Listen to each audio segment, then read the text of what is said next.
হতেই হয় যে এই খবর একরকম নিশ্চিত করে আমার দেশ পত্রিকা বলছে যে এ দুজনের বাইরে যে দুজনকে অন্তর্বর্তীকালীন সরকারের উপদেষ্টা পরিষদ থেকে বিএনপি নিচ্ছে, তার মধ্যে একজন আইন উপদেষ্টা আসিফ নজরুল এবং আরেকজন সংস্কৃতি উপদেষ্টা মোস্তফা সরোয়ার ফারুকী। কারণ বিএনপির ভেতরে নাকি এই আলাপ তুঙ্গে যে এরা দুজন এত ভালো কাজ করেছেন যে এদেরকে নিশ্চিতভাবে বিএনপির কাজে লাগানো উচিত পরবর্তী মন্ত্রিসভাতেও। নির্বাচনে তারেক রহমান নেতৃত্বাধীন বিএনপি সংখ্যাগরিষ্ঠতা পাওয়ার পর, নিরঙ্কুশ সংখ্যাগরিষ্ঠতা পাওয়ার পর তারেক রহমান ভাবী প্রধানমন্ত্রী হিসেবে এখন ব্যস্ত সময় কাটাচ্ছেন মন্ত্রী পরিষদের সদস্যদের বাছাই করে নিতে। কাজেই বিএনপির ভেতর বাইরের বিভিন্ন সূত্র মতে বিভিন্ন খবর সংবাদ মাধ্যমে বেরিয়ে আসছে যে কারা এই মন্ত্রী পরিষদে ঢুকতে যাচ্ছে এবং কারা মন্ত্রিসভায় ঢুকছেন বিএনপির সরাসরি রাজনৈতিক দলের বাইরে থেকে, কিংবা যারা সংসদ সদস্য নির্বাচিত হননি বিএনপির এমন কোন কোন নেতা টেকনোক্রেট কোটায় মন্ত্রিসভায় ঢুকতে পারছেন। একরকম পরিষ্কার তারেক রহমান এবং বিএনপি সংবিধানের বাইরে গিয়ে ইউনূস সরকারের প্রেসক্রিপশন মতো কোনো শপথ গ্রহণে রাজি হচ্ছেন না এবং সে কারণেই এ বিষয়টা পরিষ্কার করা হয়েছে যে মন্ত্রী পরিষদের যে শপথ গ্রহণ অনুষ্ঠিত হবে সে শপথ তারা নেবেন সংবিধান অনুযায়ী রাষ্ট্রপতি শাহাবুদ্দিন চুপ্পুর বাসভবন বঙ্গভবনে। এবং মন্ত্রিপরিষদ সচিব একথা জানিয়ে দিয়েছেন যে নতুন মন্ত্রিসভার শপথ হতে পারে সর্বোচ্চ আগামী 3 থেকে 4 দিনের মধ্যে বঙ্গভবনে সংবিধান অনুযায়ী এই রাষ্ট্রপতি এ শপথ পড়াবেন। তবে জানিয়ে রাখা ভালো, ইউনূস সরকার এখনো ঠিক করে উঠতে পারে নাই সংসদ সদস্যদের শপথ গ্রহণ করাবেন কারা। প্রেস সচিব শফিকুল আলম আর ইউনূস সরকারের সংবিধান প্রণেতা আলী রিয়াজ তারা দুজন মিলে সংবাদ সম্মেলনে এসে বলেছেন 17 তারিখের বেশি কিছুতেই দেরি হবে না একটা সংসদ সদস্যদের শপথ পড়াতে। তবে কে শপথ পড়াবেন সেটা তারা পরবর্তীতে জানিয়ে দেবেন। বিএনপির মির্জা ফখরুল ইসলাম আলমগীর, রুহুল কবির রিজভী আহমেদের মতো নেতা যারা কিনা বিএনপির দুর্গটা একরকম ধরে রেখেছিলেন পুরো আওয়ামী লীগ শাসনামল জুড়ে, সেই নেতারা মন্ত্রী হচ্ছেন সেটা খুবই স্বাভাবিক। এবং এরই মধ্যে মির্জা ফখরুল ইসলাম আলমগীরকে কোনো কোনো সংবাদ মাধ্যম লিখছে যে তাকে স্থানীয় সরকার মন্ত্রণালয় দেওয়া হতে পারে। আর প্রায় প্রত্যেকটি সংবাদপত্র যারা মন্ত্রিসভা কেমন হবে তা নিয়ে খবর লিখছে, মানব জমিন, আমার দেশ পত্রিকা, সারা বাংলা, তারা প্রত্যেকেই বলেছেন যে রুহুল কবির রিজভী আহমেদকে তথ্য সম্প্রচার মন্ত্রণালয়ের দায়িত্ব দেওয়া হতে পারে। মির্জা ফখরুল ইসলাম আলমগীর এবং মঈন খান, বিএনপির আগের আমলেরও মন্ত্রী, এ দুজনকে রাষ্ট্রপতি পদে বিবেচনা করা হচ্ছে সে খবর আবার দিচ্ছে মানব জমিন পত্রিকা। কিন্তু আমার দেশ পত্রিকা বিস্ফোরক খবর নিয়ে এসেছে।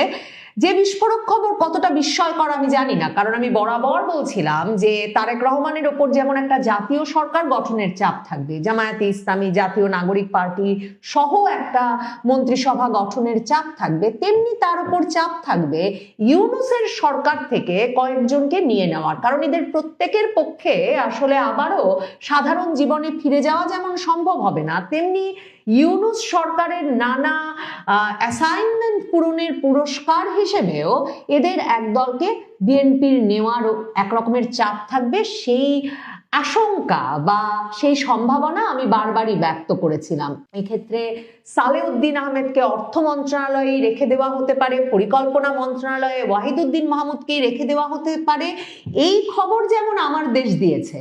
এবং মনে রাখবেন সালেউদ্দিন আহমেদ এবং ওয়াহিদুদ্দিন মাহমুদ এ দুজনকেই বিএনপির পরামর্শেই কিন্তু অন্তর্বর্তীকালীন সরকারের উপদেষ্টা হিসেবে নিয়োগ দেওয়া হয়েছিল। সালেউদ্দিন আহমেদ অত্যন্ত ঘনিষ্ঠ বিএনপি আমলের গভর্নর ছিলেন।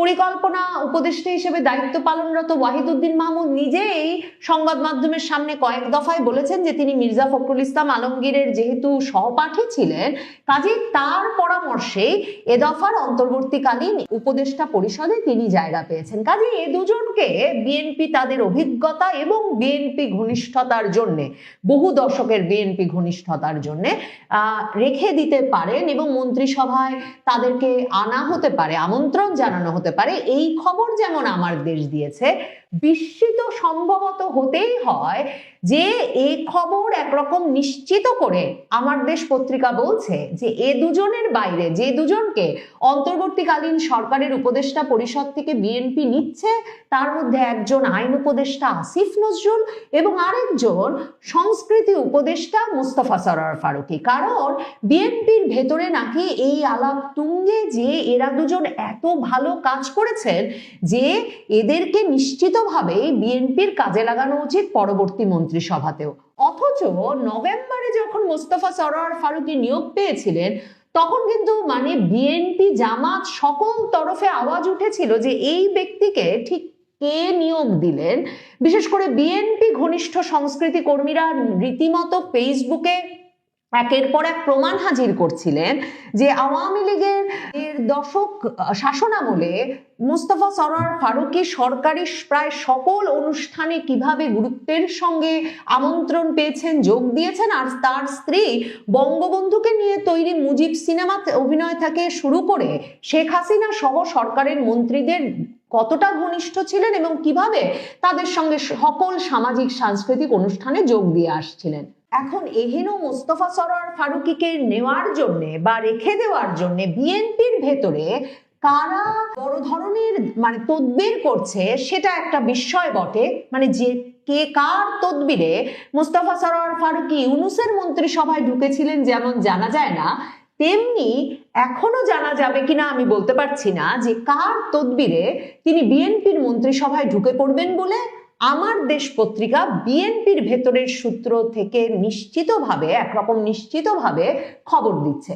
তবে আসিফ নজরুলের বিষয়ে আমার দেশ পত্রিকা লিখছে তাকে নিয়ে স্থায়ী কমিটির কোনো সদস্যের ঘোরতর আপত্তি আছে, কাজেই আসিফ নজরুল টিকে যেতে পারবেন কিনা তা নিয়ে সন্দেহ আছে। আপনাদেরকে আমি বলেছিলাম যে বিএনপি নেত্রী খালেদা জিয়ার মৃত্যুর পর তার জানাজা অনুষ্ঠানে আসিফ নজরুল যেভাবে দৌড়াদৌড়ি করছিলেন এবং তারপর তিনি যেভাবে মানে খালেদা জিয়াকে যে তার কফিন ঢাকা হয়েছিল যে পতাকা, সেই পতাকা নিয়ে তিনি যেভাবে ছুটে গেলেন তারেক রহমানের কাছে, কিংবা তিনি যখন লম্বা স্ট্যাটাস দিয়ে বসলেন যে কিভাবে তিনি সারাটা জীবন ভক্তি করে এসেছেন খালেদা জিয়াকে, কিন্তু যত ভক্তি করেছেন তত প্রকাশ করে উঠতে পারেন নাই, এসব লিখে বসলেন, তখনই আমি আপনাদের জানিয়েছিলাম যে আসিফ নজরুল স্যার অস্থির হয়ে উঠেছেন যাতে তিনি কোনো না কোনোভাবে বিএনপির পরবর্তী মন্ত্রিসভায় ঠাঁই পান। তবে আসিফ নজরুলের চাকরিটা পাকা কিনা তা নিশ্চিত করে বলতে পারছে না আমার দেশ। স্থায়ী কমিটির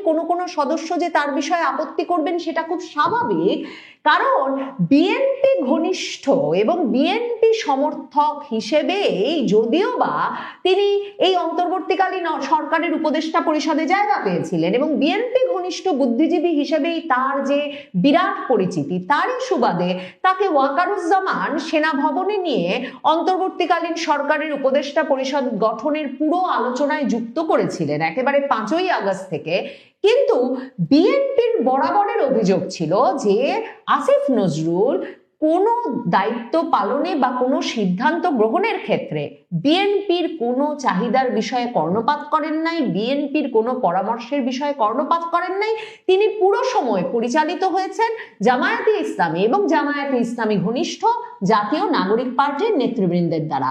কাজেই আসিফ নজরুল শেষ পর্যন্ত চাকরিতে টিকতে পারবেন কিনা প্রশ্ন আছে। বিশেষ করে আসাদুজ্জামান অ্যাটর্নি জেনারেল যাকে নিয়োগ করেছিল বিএনপি, মানে বিএনপি সবচেয়ে তাৎপর্যপূর্ণ যে পদে আগস্টে নিয়োগ দিয়েছিল, 6ই আগস্টে তারা অ্যাটর্নি জেনারেল পদটা নিয়ে নেয়, কারণ তারা জানতো তারেক রহমানের বিরুদ্ধে যে শতাধিক মামলা আছে সেসব মামলা খুঁজে খুঁজে বের করে সেগুলো নিষ্পত্তি করে ফেলার জন্য অ্যাটর্নি জেনারেলের মতো গুরুতর পদে তাদের নিজস্ব একেবারে বিশ্বস্ত লোক প্রয়োজন। সেই অ্যাটর্নি জেনারেল পদে থাকা আসাদুজ্জামানকে তারেক রহমান কিন্তু নমিনেশন দিয়ে সংসদ সদস্য বানিয়ে এনেছেন। কাজেই ওই আসাদুজ্জামানকে ধাক্কা দিয়ে সরিয়ে এখন আসিফ নজরুল সত্যিই আইন উপদেষ্টা হয়ে যাবেন কিনা বলা মুশকিল। তবে তারেক রহমান যদি জায়গা দিতে চান বা মোস্তফা সরোয়ার ফারুকী, আসিফ নজরুলের মতো উপদেষ্টারা যদি তারেক রহমানের মন জয় করে থাকতে পারেন তাহলে নিশ্চয়ই কোনো না কোনো মন্ত্রণালয় তাদের জন্য খুঁজে পাওয়া যাবে। মানবজমিন শিরোনাম করেছে মন্ত্রিসভার আকার হবে ছোট। সেখানে তারা বলেছেন যে 20 থেকে 22 জনকে নিয়ে সাজানো হবে এই মন্ত্রিসভা। দক্ষ এবং অভিজ্ঞদের নিয়ে সাজানো হবে প্রাথমিক মন্ত্রিসভা। এর মধ্যে দুজন যুক্ত হতে পারেন টেকনোক্র্যাট কোটায়, অর্থ এবং পররাষ্ট্র এই দুই মন্ত্রণালয়ের দায়িত্বে আসতে পারেন নির্বাচিতদের বাইরে থেকে। এরই মধ্যে জানা যাচ্ছে তারেক রহমানের লন্ডন জীবনের অত্যন্ত ঘনিষ্ঠ তারেক রহমানের পররাষ্ট্র বিষয়ক উপদেষ্টা হুমায়ুন কবির, যাকে সঙ্গে নিয়ে তিনি ইউনূসের সঙ্গে বৈঠক করতে গিয়েছিলেন 2025-এর জুনে, সেই হুমায়ুন কবির হতে যাচ্ছেন পররাষ্ট্র প্রতিমন্ত্রী টেকনোক্র্যাট কোটায়, কারণ তিনি নির্বাচনে মনোনয়ন পান নাই। এখন অর্থ মন্ত্রণালয়ের ব্যাপারটিও মানবজমিন লিখছে যে টেকনোক্র্যাট কোটায় আসতে পারে। এখন ধারণা করা হচ্ছে সেটা ইউনূস সরকার থেকে সালেউদ্দিন আহমেদকে দেওয়া হতে পারে। সারা বাংলা কিন্তু বলছে আইন মন্ত্রণালয়ের দায়িত্ব যাবে সাবেক অ্যাটর্নি জেনারেল আইনজীবী আসাদুজ্জামানের কাছে। পররাষ্ট্র মন্ত্রণালয়ের দায়িত্ব পেতে পারেন আমির খসরু মাহমুদ চৌধুরী। যদিও বিএনপির সময়কার তারকা বাণিজ্য মন্ত্রী আমির খসরু মাহমুদ চৌধুরীর কাছে বাণিজ্য মন্ত্রণালয় যাবে এ বিষয়ে এক রকমের স্থির ধারণা থাকবার পরেও পররাষ্ট্র মন্ত্রণালয় আমির খসরু মাহমুদ চৌধুরীর কাছে যাওয়াটাও একটা স্বাভাবিক সিদ্ধান্ত হতে পারে, কারণ গত কবছর ধরে বিএনপির পররাষ্ট্র বিষয়ক কমিটিটা কিন্তু আমির খসরু মাহমুদ চৌধুরী নেতৃত্ব দিয়ে আসছেন। এছাড়া এখানে আবার লেখা হচ্ছে, সারা বাংলা আবার বলছে যে অর্থ মন্ত্রণালয়ের দায়িত্ব পেতে পারেন ডক্টর রেজা কিবরিয়া, মানে আওয়ামী লীগের শাহ এম.এস কিবরিয়া, আওয়ামী লীগ আমলের অর্থমন্ত্রী, তার পুত্র রেজা কিবরিয়া, যিনি নির্বাচনের ঠিক আগে আগে চমক জাগিয়ে এক রকমের বিএনপিতে যোগ দিয়ে নমিনেশনও পেয়ে গেছেন এবং নমিনেশন পেয়ে বিজয়ীও হয়েছেন, এবং এখন তিনি অর্থ মন্ত্রণালয়ের দায়িত্ব পাবেন বলে সারা বাংলা লিখছে। বাণিজ্য মন্ত্রণালয়ের দায়িত্ব সারা বাংলা বলছে সালাউদ্দিন আহমেদকে দেওয়া হবে। মানবজমিনে দেখেছি সালাউদ্দিন আহমেদ স্থানীয় সরকার মন্ত্রণালয়ের দায়িত্ব পেতে পারেন বলে ধারণা করা হয়েছে।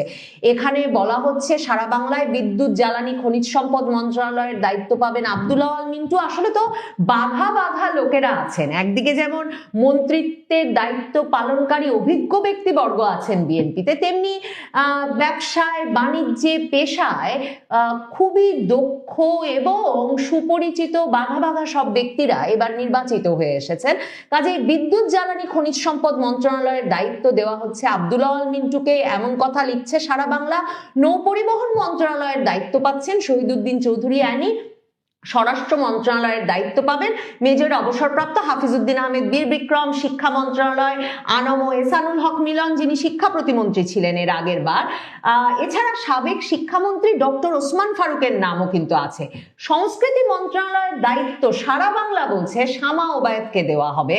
শামা ওবায়েদ অত্যন্ত সক্রিয় ভূমিকা পালন করে এসেছেন এই ১.৫ দশক ধরে। তিনি যেমন তার এলাকার রাজনীতিতে সক্রিয় ছিলেন, তেমনি এই যে বিভিন্ন বিদেশি কূটনীতিকদের সঙ্গে সম্পর্ক স্থাপন, আমির খসরু মাহমুদ চৌধুরীর নেতৃত্বাধীন পররাষ্ট্র মন্ত্রণালয় বিষয়ক কমিটির সক্রিয় সদস্য হিসেবে তিনি গুরুত্বপূর্ণ ভূমিকায় ছিলেন পুরো ১৫ বছর ধরে। এখন বলা হচ্ছে তিনি সংস্কৃতি মন্ত্রণালয়ের দায়িত্ব পেতে পারেন। স্বাস্থ্য মন্ত্রণালয় পাবেন ডাক্তার এজেড.এম জাহিদ হোসেন, খালেদা জিয়ার দীর্ঘ সময়ের চিকিৎসক, এটা এক রকমের ধারণাই করা হচ্ছিল।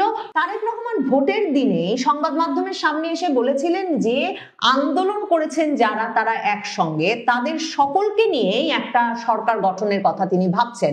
তো তখন আবার সন্দেহ হয়েছিল যে এর মানে কি জামায়াতে ইসলামী জাতীয় নাগরিক পার্টিকেও তিনি দলে নিচ্ছেন। এখন বোঝা যাচ্ছে যে জামায়াতে ইসলামী বা জাতীয় নাগরিক পার্টির সঙ্গে কোনো ভাগাভাগির বিষয় যে যাবেন না তারেক রহমান, যেটা তিনি রয়টার্সকে বলেছিলেন, সেটাতেই তিনি স্থির থাকছেন। আন্দোলনে একত্রে থাকা দল বলতে তিনি তার জোটের দলগুলোকে বুঝিয়েছেন। এর অংশ হিসেবে রেজা কিবরিয়া সদ্য যোগ দিয়েছেন, তিনি যেমন জায়গা পাচ্ছেন, তেমনি নিজের দল এনডিএম ছেড়ে মুসাবিন শমশেরের ছেলে ববি হাজ্জাজ যে বিএনপিতে এসে নির্বাচন করেছেন, তাকে দেওয়া হবে মন্ত্রীপদ, এমন কথা আছে। বিজেপির আন্দালিব রহমান পার্থ মন্ত্রীপদ পেতে পারেন, এ কথা আছে। গণ অধিকার পরিষদের নুরুল হক নূর সহ টেকনোক্র্যাট কোটায় 12 দলীয় জোট প্রধান ও জাতীয় পার্টি জাফরের চেয়ারম্যান মোস্তাফা জামাল হায়দারও আলোচনায় রয়েছেন বলে আমার দেশ পত্রিকা খবর দিচ্ছে।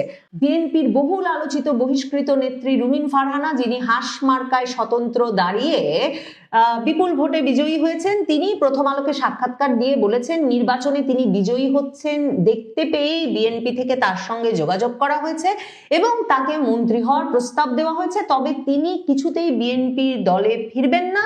এবং তিনি এখন মন্ত্রিত্ব নেওয়ার কথা ভাবছেন না। বিএনপির তরফে আর কার কার সঙ্গে যোগাযোগ করা হচ্ছে, কে কে নিজ গরজে বিএনপির সঙ্গে যোগাযোগ করছেন, কে কে তারেক রহমানের মন জয় করে শেষ পর্যন্ত বিএনপির মন্ত্রিসভায় জায়গা পাবেন, সেটা দেখবার জন্য অপেক্ষা করতে হবে। তবে